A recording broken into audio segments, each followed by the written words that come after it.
Chez Nardi Compressory, il y a plusieurs types de compresseurs dentaires. Tous sont sur le même principe de base, c'est-à-dire des compresseurs au moins bicylindres, non lubrifiés, avec très peu d'entretien. Ils sont tous équipés de filtres permettant d'assécher et de purifier l'air.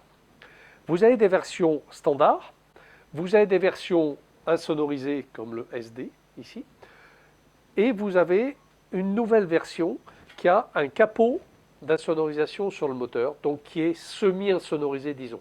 L'intérêt de ce capot quand même, c'est qu'il permet de gagner 5 décibels, ce qui n'est pas négligeable par rapport au bruit du compresseur sans le capot.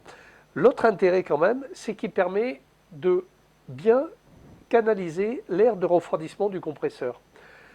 Il est en plus équipé d'un autre ventilateur, d'un deuxième petit ventilateur électrique situé à l'intérieur du capot, qui permet d'éliminer toute la chaleur qui est à l'intérieur, même quand le compresseur s'arrête. Ce petit ventilateur va se mettre en marche dès que le compresseur est branché sur une prise. Donc, quand le compresseur s'arrête, le petit ventilateur continue à fonctionner pour éliminer la chaleur qui est à l'intérieur. Il s'agit ici d'un modèle de 2 chevaux qui a un débit de 350 litres minute, mais en débit aspiré, ce qui ne veut pas toujours dire grand-chose, mais surtout qui a un débit de 157 litres minute à 5 bars. Il est équipé ici d'une cuve de 50 litres, cuve comme toutes les cuves des compresseurs dentaires Nardi, qui est traitée époxy à l'intérieur, ceci afin d'éviter tout risque de corrosion. En bas de la cuve, vous avez un petit robinet de vidange. Le robinet de vidange sert à vérifier s'il y a de l'humidité à l'intérieur. Si vous avez un petit peu d'humidité à l'intérieur, ça veut dire qu'il faut faire un entretien du filtre qui est saturé.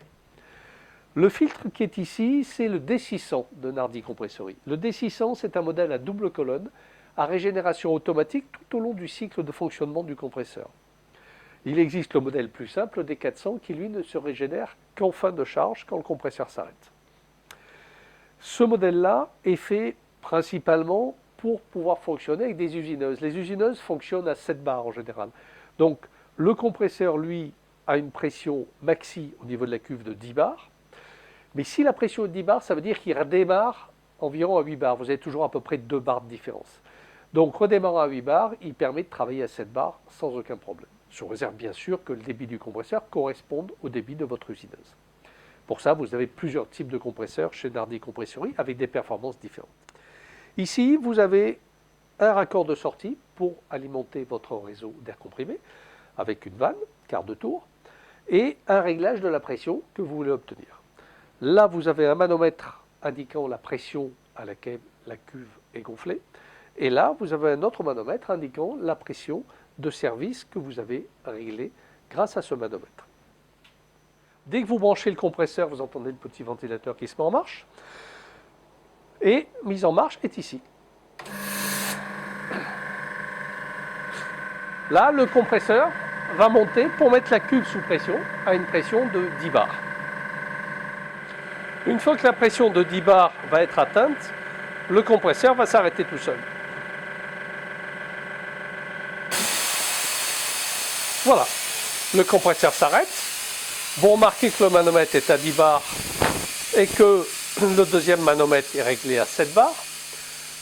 En fonction de l'utilisation de l'air comprimé à l'intérieur, le compresseur va redémarrer automatiquement quand il atteindra la pression de 8 bars.